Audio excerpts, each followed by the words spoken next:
जरा सोच समझ कर। लोग अक्सर एक दूसरे से कहते हैं, जरा सोच समझ कर काम करना भाई। यह एक मुहावरा हो गया है। इसे बार बार सुनने पर ऐसा लगता है कि सोचना और समझना एक ही मानसिक क्रिया के दो पहलू हैं।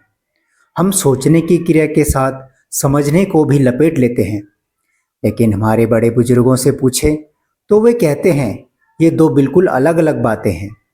इन दोनों में इतना ही फर्क है जितना कि देखना और अंधेरे में टटोलने में होता है। ओशो ने इन दोनों में बड़ा फर्क बताया है।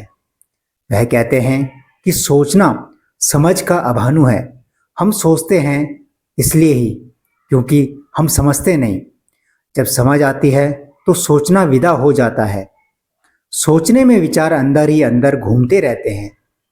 सोचने में अनुमान होता है, तर्क होता है, फिर भी सही गलत का पता नहीं चलता।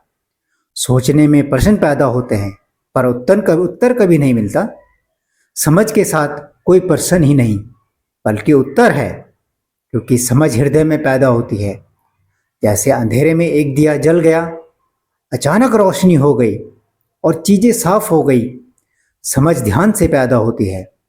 ध्यान की ऊर्जा आपको अपने भीतर गहरे ले जाती है और आप उस गहरे पहुंचते हैं जहां समझ का सरोवर होता है, शीतल स्रोत। वहां से जो बुलबुला उठता है वह है समझ।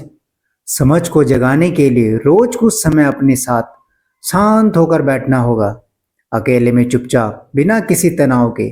फिर आंखें बंद करके अपने भीतर डुबकी लगाने की कोशिश करें। जैसे जैसे मौन घना होता रहेगा, आप पाएंगे कि रोशनी सी उठ रही है। यह जो मौन केंद्र है, यही हमारी समझ का स्थान है। जय श्री कृष्ण। राधे राधे।